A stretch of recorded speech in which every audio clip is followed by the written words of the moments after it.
Oublie les invasions extraterrestres et les météorites géantes qui se dirigent vers la Terre. Il y a quelque chose de beaucoup plus dangereux qui rôde dans l'espace, et on l'appelle la matière étrange. Bien que les gens n'en sachent pas grand-chose, les experts sont certains que dans des conditions particulières, ce truc pourrait avaler notre planète. Mais pour mieux saisir le concept de matière étrange, il faut d'abord comprendre les protons, les neutrons et les étoiles à neutrons. Regarde ta main.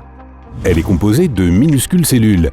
Si tu commences à zoomer sur ces cellules, tu verras un tas de molécules. Continue et tu remarqueras que ces molécules se composent d'atomes qui eux-mêmes contiennent des protons et des neutrons dans leur noyau. Et autour du noyau, il y a aussi des électrons qui volent en petits nuages. Si tu pouvais voir tout cela de près, tu constaterais que ces particules ne sont pas serrées ensemble dans un espace restreint. En fait, il y a suffisamment d'espace entre eux pour que tu te demandes comment ta main tient en un seul morceau. Mais si tu touches ou appuies sur ta main, tous ces atomes vont résister à la force que tu appliques. Et plus tu vas appuyer fort, plus il y aura d'atomes qui vont résister. Mais que se passe-t-il si tu appuies vraiment très fort? Tu finiras par fusionner les noyaux ensemble et de nouveaux éléments se formeront. Cela n'est pas possible si c'est ta main que tu presses très fort. Mais cela peut arriver avec une étoile à neutrons. Imagine ceci. Une étoile superpuissante et massive atteint la fin de sa vie. L'un des scénarios possibles est qu'elle consomme tout son combustible nucléaire et dans une explosion aveuglante, qu'elle s'effondre sous sa propre gravité. Si l'étoile est assez massive, elle peut produire un trou noir. Mais si elle n'est pas assez grosse, une étoile à neutrons peut apparaître à sa place. Avec environ 16 km de diamètre, c'est plutôt petit pour une étoile. Mais en même temps, ce petit espace est incroyablement dense. Environ 1,4 fois la masse du Soleil.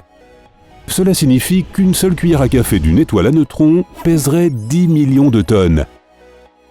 Les scientifiques affirment qu'un jour ces neutrons pourraient se fatiguer de supporter tout ce poids. Et la structure qui maintient l'ensemble s'effondrera.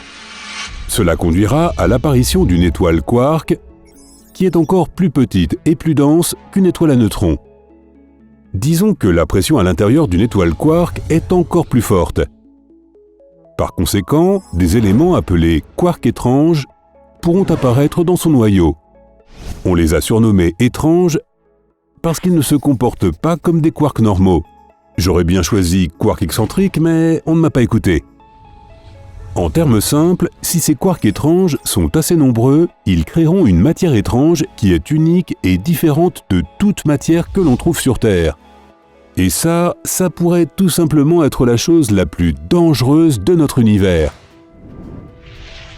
Tiens bon, on arrive au cœur du sujet. Mais d'abord, faisons une expérience virtuelle avec quelque chose de plus familier qu'une étoile à neutrons. Prenons un atome de fer et commençons à le presser avec une force énorme.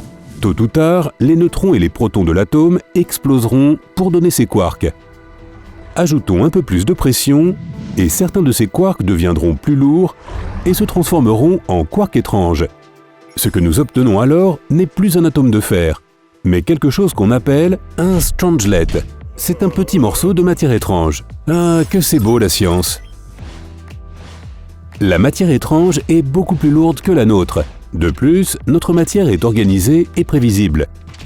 Elle se compose d'atomes qui sont à leur tour constitués de noyaux et d'électrons.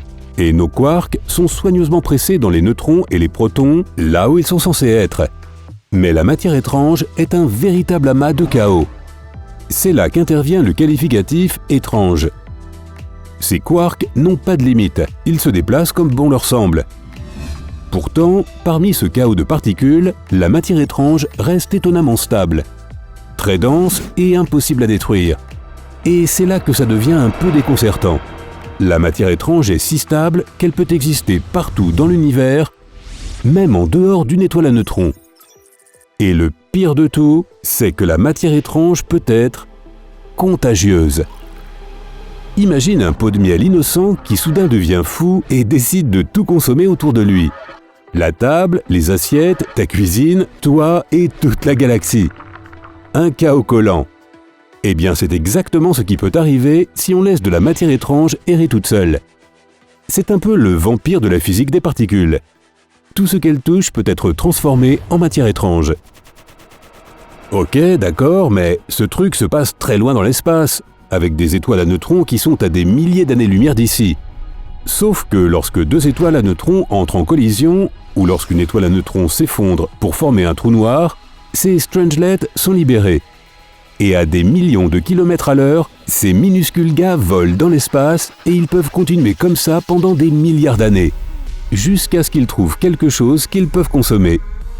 Malheureusement, un strangelet ne se soucierait pas de savoir si l'objet qu'il rencontre est une étoile ou une planète pleine de vie. Cet envahisseur de l'espace se mettrait au travail tout de suite, et il transformerait rapidement la Terre et tout ce qui s'y trouve en surplus de matière étrange. Y aurait-il un moyen d'empêcher tout ça ? Il y a une seule solution, mais elle semble impossible pour le moment. Pour se débarrasser de la matière étrange, la seule chose à faire est de la jeter dans un trou noir. Mais ce plan soulève lui-même toutes sortes de questions. Imaginons que nous soyons à un point où l'humanité peut voyager dans l'espace, comme dans Star Wars. Pour déposer la matière étrange, il faudrait s'approcher très près du trou noir. Visualisons maintenant ce qui se passerait si tu l'approchais. D'abord, tu remarquerais une certaine noirceur qui estompe la lumière des étoiles environnantes. C'est là qu'on voit à quel point la gravité d'un trou noir est forte. Même la lumière ne peut y passer, d'où son nom. Dès que tu arriverais au bord du trou noir, appelé l'horizon, tu ne pourrais plus faire demi-tour, car il s'agit d'un point de non-retour.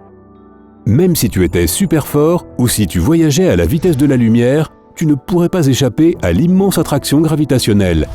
De plus, tu ne serais même pas en mesure d'atteindre l'horizon. Tu serais déjà à l'état de spaghetti d'ici là. Non, pour de vrai. La spaghettification existe et se produit quand quelque chose est étiré par le champ gravitationnel d'un trou noir.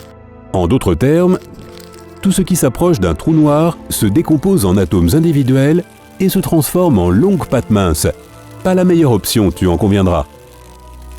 Ce serait donc un exploit difficile et dangereux que de transporter et jeter cette matière étrange dans un trou noir. Et puis, comment compterais-tu la transporter au juste ? Tu pourrais probablement utiliser une sorte de lance-pierre, mais cela soulève une autre question. Comment empêcherais-tu la matière étrange de consommer ce lance-pierre, ton vaisseau spatial, ou toi-même ? Même dans ce scénario hypothétique de voyage spatial de science-fiction, ça semble toujours quasi impossible. Quoi qu'il en soit, à ce stade, la matière étrange n'est qu'une théorie, qui n'a pas encore été confirmée. Il est intéressant de noter que les physiciens ont envisagé de créer des matières étranges dans un accélérateur de particules, un peu comme le grand collisionneur de Hadron. Heureusement, ils en sont venus plus tard à la conclusion qu'il est impossible de le faire, car les accélérateurs deviennent si chauds qu'ils feraient fondre immédiatement les strangelets. Moi, j'aimerais quand même leur demander poliment de ne pas essayer. S'il vous plaît. Il est réconfortant de savoir que même si les scientifiques parvenaient à créer de la matière étrange, elle serait trop instable pour vivre assez longtemps pour consommer des atomes proches. De plus, la matière étrange qui apparaîtrait à la suite de l'expérience serait probablement chargée positivement. Ce genre de strangelet n'est pas trop dangereux pour notre monde. Bien sûr, il serait heureux de grignoter des électrons à proximité, mais il ne provoquerait probablement pas cette terrible réaction en chaîne dont je viens de parler. Probablement pas. En tout cas, aucun strangelet n'a encore envahi la Terre au cours des milliards d'années de son existence. Ce qui signifie que cette invasion a peu de chances de se produire, du moins pas dans un avenir proche. Alors ne t'inquiète pas et ne te débarrasse pas du pot de miel qui se trouve sur la table de la cuisine.